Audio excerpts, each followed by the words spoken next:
From downtown Detroit, Local 4 News at 11 starts now.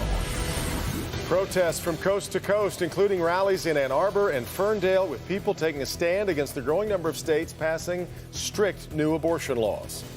Challenging traffic tickets. Tonight, a local judge reveals to Help Me Hank what you should do and say in the courtroom. A community gathers tonight to honor a teacher who touched a lot of young lives. He loved all of you, all the same. Indeed, an emotional night in Tecumseh where students, parents, and faculty members joined together to remember A.J. Mary. The 35-year-old math teacher and wrestling coach at Tecumseh High School died over the weekend when he was hit by a car. Investigators still trying to figure out why he was lying in the road. Jermont Terry live at the school tonight where a candlelight vigil was held. Jermont, good evening. Good evening, Kimberly. The rock here outside the high school shows that it is covered with tributes, yet the words expressed inside of this memorial tonight shows just how much one teacher will truly be missed.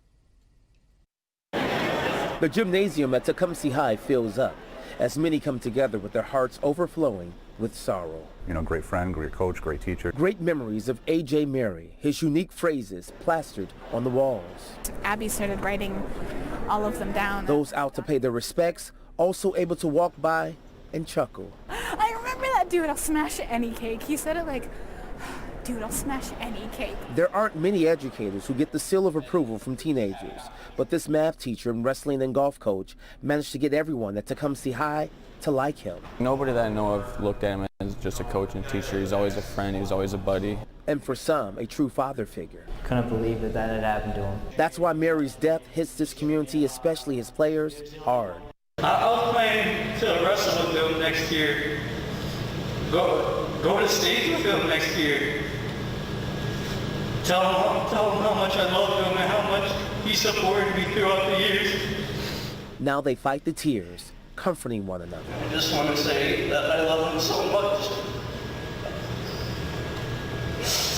And I hope it's so forever. Most teachers are happy if they can reach one kid. A.J. Mary proved a passionate educator can touch an entire school and beyond. It's not just Tecumseh, to Adrian, through Hudson, basically in the Lenawee County. And tonight, the school flag has been lowered to honor Mary. I also had a chance to talk to one student who was a former wrestler player at another high school. Even though years had passed, he came out because all those years later, he still considered A.J. Mary a true friend. Mary leaves behind a loving wife and a 3-year-old son. Reporting live, Jermont Terry, Local 4. Yeah, so sad. Okay, Jermont. Let's get to breaking news now tonight from Grosse Ile, where a driver has crashed into a tree. Tim Pamplin is on the scene with a night cam. Tim? We're just arriving on the scene here, East River in Manchester, Grosse Ile, the east side of Grosse Ile, looking over towards Canada. This is the East River Road. Looking south there, this is where the situation is. A driver, I'm being told a single occupant inside the motor vehicle, hit a tree and that driver was ejected. No word yet whether it's a man or a woman or an age on the person, but we do know that the person's injuries are very, very, very serious. Fatal squad actually has been called to the scene. It does not look good. Look on the ground there next to that fire truck. You'll see some evidence markers. The vehicle is being blocked right now by the fire trucks and police vehicles here from Grosse Ile. But again, the peace and tranquility of Grosse Ile was shattered tonight after a driver was ejected when the vehicle he was in struck a tree. That is the scene on Grosse Ile this evening with the night cam. Tim Pamplin, Local 4.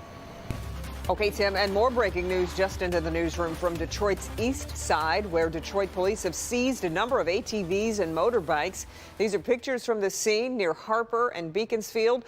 Police say they were doing surveillance on some of the riders when they moved in. Several fled when police showed up, but officers scooped up what was left behind. And you might remember this wild scene from last week where more than a dozen riders hit the streets, crowding traffic, running red lights, and doing dangerous stunts right in front of police officers.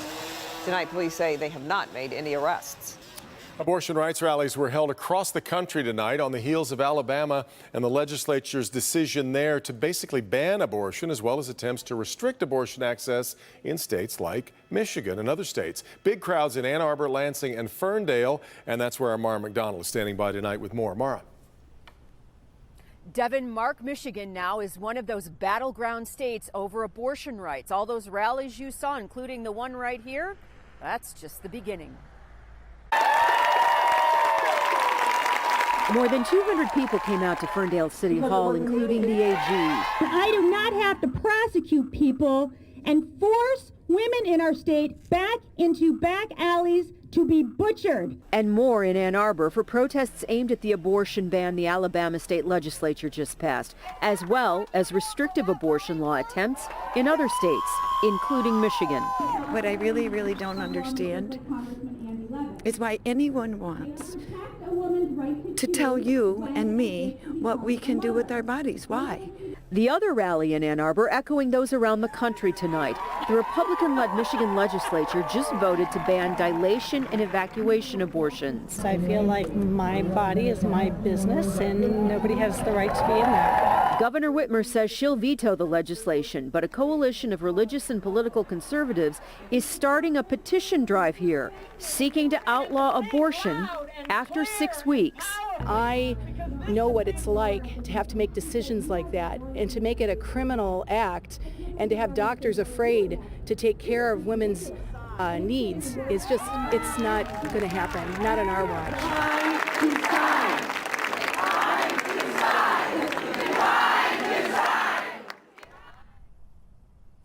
Back here live, that group that is gathering signatures to put the 6-week abortion ban on the ballot is called the Michigan Heartbeat Coalition. And if it is successful, realize that the GOP-controlled Michigan legislature would have the option of approving that measure before it ever got to voters, something that the legislature had considered doing over our marijuana ballot proposal we just had, but ultimately decided to let the voters decide.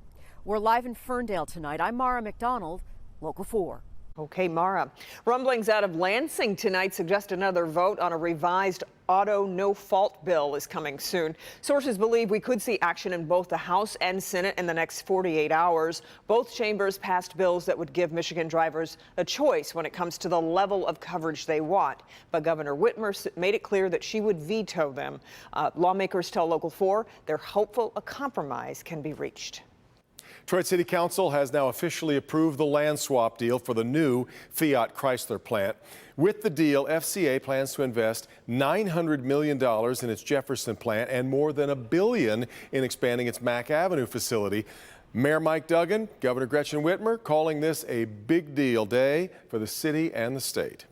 Detroit was the city that built the middle class in America. And today, we started to rebuild the middle class in Detroit. This is the state that put the whole world on wheels. And today we are reaffirming that Michigan remains the automotive capital of the world. This new FCA plant will be Detroit's first auto assembly plant built in the city in nearly 30 years. Speed is believed to be a factor at a rollover crash that put 3 Lapeer County teenagers in the hospital. A 16-year-old was driving this 2001 Chevy Impala Monday afternoon when he lost control in North Branch. The car left the road and flipped several times before ending up in a farm field. The driver and a 16-year-old passenger were ejected. Both are in the hospital in serious condition. A second passenger was also hospitalized. Investigators believe the car was traveling well over the 55-mile-per-hour speed limit. Now, a Local 4 update. The treasurer for the city of Taylor has resigned after reaching a deal with the city. Ed Barassa announced his resignation after settling a lawsuit with the city and accepting a payout back in December. City Council voted to freeze Barassa's pay. He had been working from home while recovering from hip surgery. The deputy treasurer has been named interim treasurer as the city now works to appoint a permanent replacement.